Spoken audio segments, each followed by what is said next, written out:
இப்போ நம்ம வந்து சேம் டைப் ப்ராப்ளம் தான். இங்கே நம்ம என்ன பார்த்தோம்? டோட்டல் பர்ச்சேஸ், அதாவது கிரெடிட் பர்ச்சேஸு, கேஷ் பர்ச்சேஸ். வந்து டெபிட்டார் அக்கௌண்ட்டில் எப்படி நம்ம பார்க்க போகிறோம். டெபிட்டார் அக்கௌண்ட்டில் என்ன என்ன எடுக்கிறோம்? Sales, total sales. ரெண்டு டைப் ஆஃப் சேல்ஸ். எதாவது sales? Credit sales and purchase, cash purchase. சரி, இப்போ முதல்ல வந்து இதுலேயும் bill receivable at the end, bill receivable dishonour கொடுத்துட்டாங்க. பில் ரிசீவபிள் அக்கௌண்ட்டை நம்ம பார்க்கணும். அக்கௌண்ட்டை பார்த்துருக்கோம். என்ன இருக்கணும்? Cash on presentation of bill. Asset வந்து இறங்கியிருக்கு, கேஷ் வந்திருக்கு.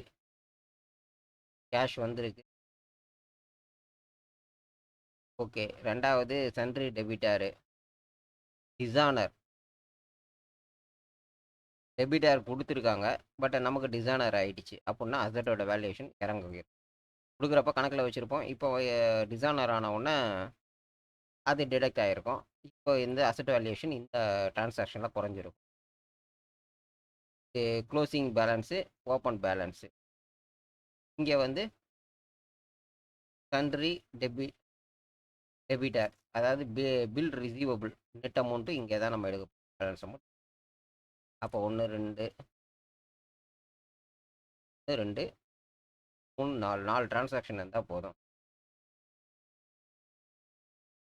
4 டிரான்சாக்ஷன் டேட்டாஸ். அடுத்தது டெபிட்டார் அக்கௌண்ட்டு. இப்போ பில் ரிசீவபிள் எடுத்து அந்த பில் ரிசீவபிளை வந்து டெபிட்டார் அக்கௌண்ட்டில்,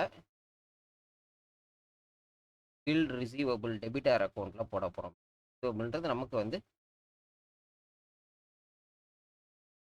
அசட்டு. ரிசீவ் ஆச்சுன்னா குறைய போகுது, அதனால் இந்த பக்கம் போட போகிறோம்.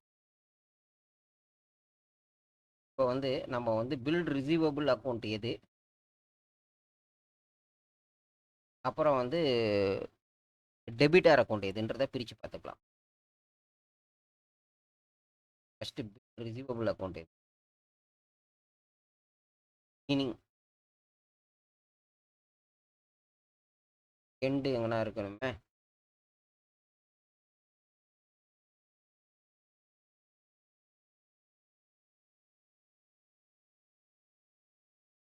டேட்டா வந்துருச்சு. டெபிட்டார் beginning bill receivable, டெபிட்டாரோடது.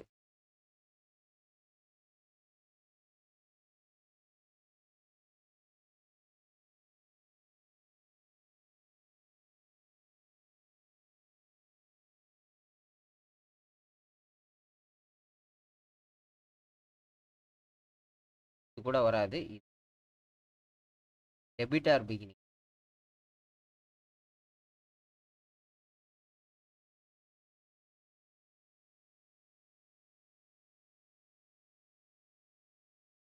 Bill receive பண்ணது. ஐட்டத்தை எடுத்து போடலாமா? அதெல்லாம் இந்த பக்கம் வந்து ரிசீவ் ஆகிருக்கு.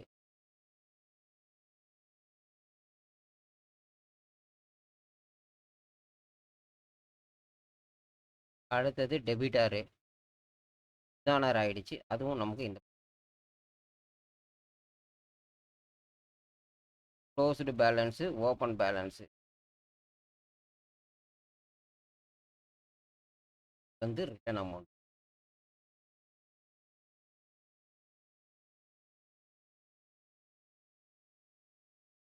நேச்சர் ஆஃப் டிரான்சாக்ஷன்,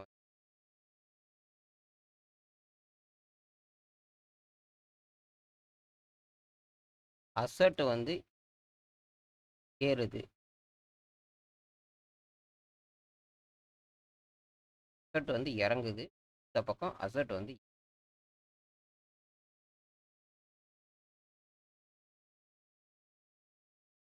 இருக்குது. Debtor at the beginning, open balance.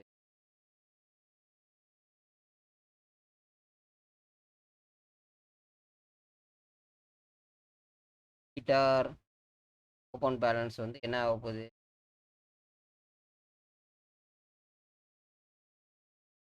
Asset இங்கே வந்து இறங்குது,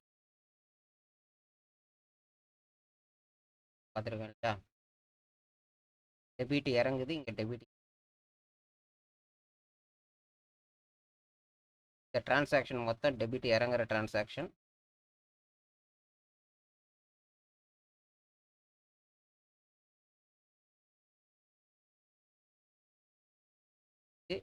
டெபிட் ஏறுற டிரான்சாக்ஷன். பேலன்ஸில் டெபிட் இருக்கு, ஏறுற டிரான்சாக்ஷன். க்ளோசிங் வந்து இறங்குற டிரான்சாக்ஷன்.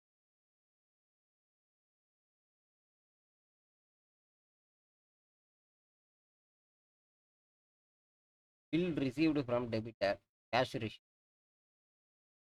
ரிசீவ்டு. பேட் டெப்ட் குறையுது.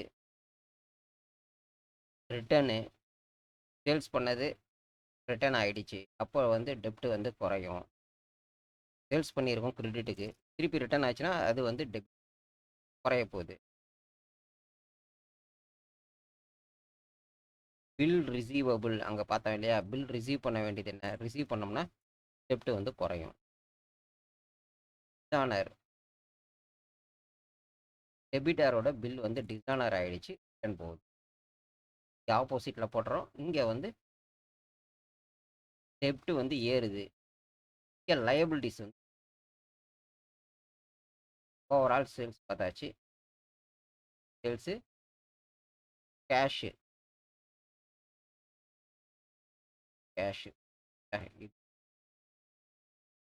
போட்டு க்ளோஸ். வர்றது வந்து கம்ப்ரசிவ் ப்ராப்ளம். அதில் என்னென்ன பார்க்க போகிறோன்னா, பேலன்ஸ் ஷீட் P&L ரெடி பண்ண போகிறோம். என்ட்ரி பேலன்ஸ் ஷீட் பார்க்குறோம். ஏற்கனவே நம்ம பார்த்துட்டோம். பேலன்ஸ் ஷீட்டுக்கு என்ன வேணும், டெபிட்டார் வேணும், டெபிட்டார் அக்கௌண்ட்டை க்ளோஸ் பண்ணணும். என்னென்ன அக்கௌண்ட்ஸ் வந்து நம்மக்கிட்ட இருக்குது, என்னென்ன க்ளோஸ் பண்ணுறதுக்கு இருக்குது அப்படின்றத பார்த்து ஒர்க் நோட் பண்ணி கேஷ் புக்கில் எவ்வளோ இருக்க போகுது, கிரெடிட்டார் எவ்வளோ, டெபிட்டார் எவ்வளோ, அந்த ட்ரைவ் பண்ண டேட்டாவை எடுத்து இங்கே போட போகிறோம். இதில் வந்து P&Lல ப்ராஃபிட் அண்ட் லாஸ் அக்கௌண்ட்டில் எதுவும் தேவைப்படாது. இந்த பக்கம் இன்கம், இந்த பக்கம் எக்ஸ்பெண்டிச்சர். இந்த 4 ஐட்டமும் வந்து டெபிட்டாரோ, கேபிட்டலு, கிரெடிட்டாரு, கேஷு, இதெல்லாம் வந்து பேலன்ஸ் ஷீட்டில் மட்டும்தான் தேவைப்படும். ஒரு லட்ஜர் அக்கௌண்ட்டை க்ளோஸ் பண்ணி மிஸ்ஸிங் டேட்டாவை ஃபைண்ட் அவுட் பண்ணுறது மேக்ஸிமம் வந்து பேலன்ஸ் ஷீட்டில் தான் இருக்கும். P&Lலையோ ட்ரேட் அக்கௌண்ட்லேயோ இருக்காது. இந்த பேலன்ஸ் ஷீட் க்ளோஸ் பண்ணுறதுக்கு என்னென்ன வேணும் சார், இந்த 3 அக்கௌண்ட்ஸும் வந்து நம்ம ப்ரிப்பேர் பண்ணி போட போகிறோம். பட்டு கிரெடிட்டாருக்கு என்னென்ன ரிலேட்டட் டேட்டா வேணும்னு நமக்கு தெரியும் இல்லையா, தானே வழக்கமாக பார்த்துக்கிட்டு இருக்கோம். இங்கேருந்து அந்த டேட்டாவை எக்ஸ்ப்ளோர் பண்ணி இங்கே எடுத்து போட்டு எப்படி யூஸ் பண்ண போகிறோம் அடுத்த வீடியோவில் பார்ப்போம்.